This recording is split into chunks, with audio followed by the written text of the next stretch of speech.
welcome, you guys. Why you carry so much shame or guilt and over responsibility? Have you ever felt like it's your job to make sure everyone around you is okay? Maybe you feel like if someone is upset, it must be your fault. Or maybe it's your job to fix it, okay? So maybe you always feel like you need to be the responsible one, keeping the peace and making sure everyone else is happy, even when you're overwhelmed, even when you are tired, even when you're hurting yourself, even when all this is going on in your life. So welcome to Trauma Talks, you guys. And if this sounds familiar, you're not alone, and this isn't your fault.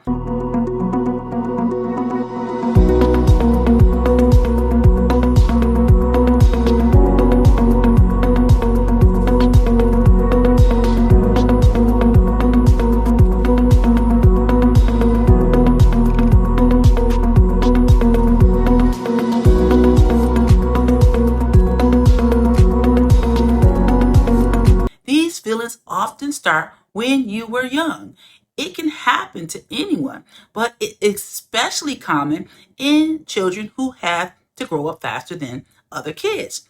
There's actually a name for this, you guys, and it's called, guess what? Parentified child. Yes. So let's continue. When you are a parentified child, you don't get to just be a kid. Instead of playing and learning and making mistakes, you might have to do things like take care of other people's feelings, or take care of an alcoholic parent or anything like that.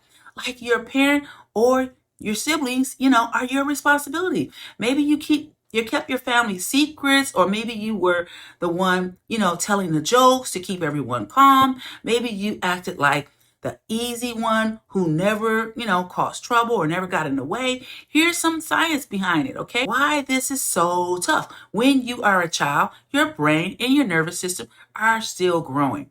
The brain is wired for learning, and it's always watching to see what feels safe or what's scary. And if you grew up around lots of stress or fighting or sadness or an alcoholic parent, your brain learned to notice danger really fast, okay? Your body, your nervous system can get stuck feeling like things are never safe until you help someone, until everyone around you feels better. Then you feel safe. This is called a survival response. You might know it's a lesser known one called the fawn, or the fight, flight, or freeze response. Okay, so the fawn part, especially, is when you try to please and take care of others to feel safe yourself.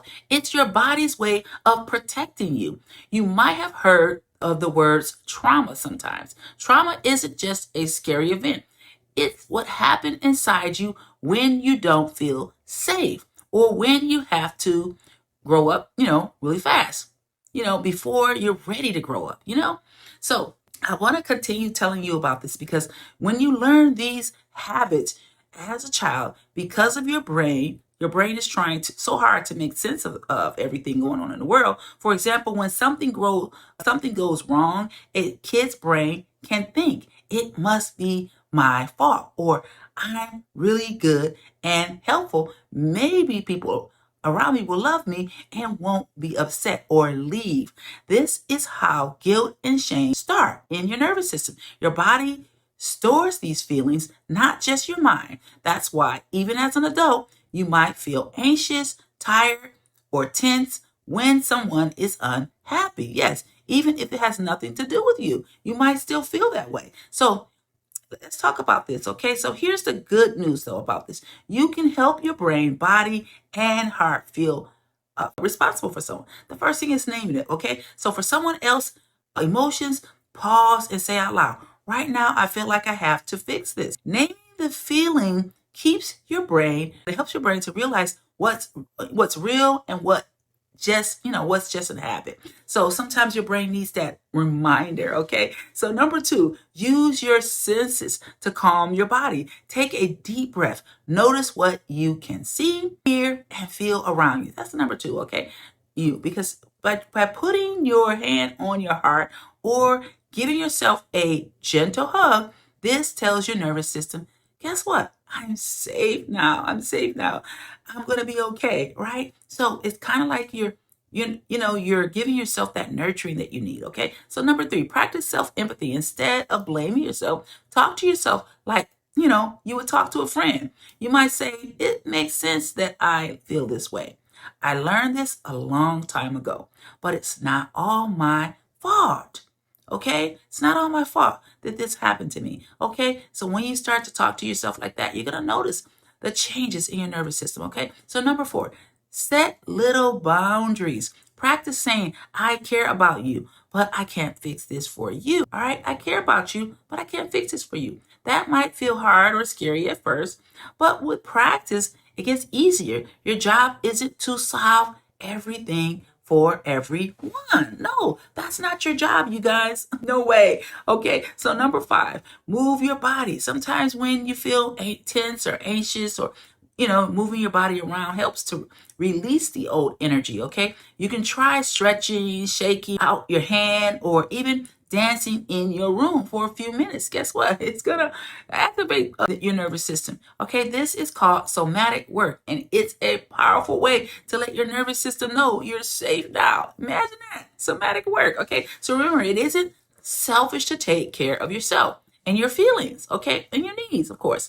It's actually healthy when you practice self-compassion, self-empathy. I tell you that all the time, okay? So neuroscience shows that your brain calms down, your body feels safer, and you feel more clear and capable. You're not ignoring others. You're learning how to care for yourself and others in a fair and a balanced way. So it's not all about one person or all about, doing things one way. You gotta balance that here. Okay, so if you find yourself feeling shame or guilt or like you're always the strong one, people pleasing, you have to please everyone. This starts with things you had to do to survive. So remember that. This came from childhood. It doesn't have to be your life story. It doesn't have to be your whole story. A part of your life, but it's not your full story, okay? You can tell your younger self, I see you. You were just a kid. You did your best. You don't have to earn love by carrying everything. You're allowed to rest. You're allowed to say no. Yes. You are allowed to ask for help if you need it. Yes, you're allowed, okay? So healing is about slowly teaching your brain and your body that you can care about people without always carrying everyone's problem. When you give yourself empathy and kindness, your brain starts to rewire those old patterns. Each time you rest, ask for what you need, or set boundaries, you're helping your nervous system feel safer and stronger. Yes, that's what you're doing. So ask yourself, what are you carrying today? Yes, today. And really, what really belongs to someone else, actually. What could change if you believe you were worthy? And even if you didn't fix everything for everyone, you didn't cause these old patterns, okay? You didn't cause these problems, but you do need to decide how your story goes from here on out. You need to matter. You deserve kindness from yourself and from others. And guess what? You're allowed to be more than just a strong one. Think about that, okay? You're allowed to be the soft, strong, and free one, okay? So if you remember one thing, let it be this, you guys.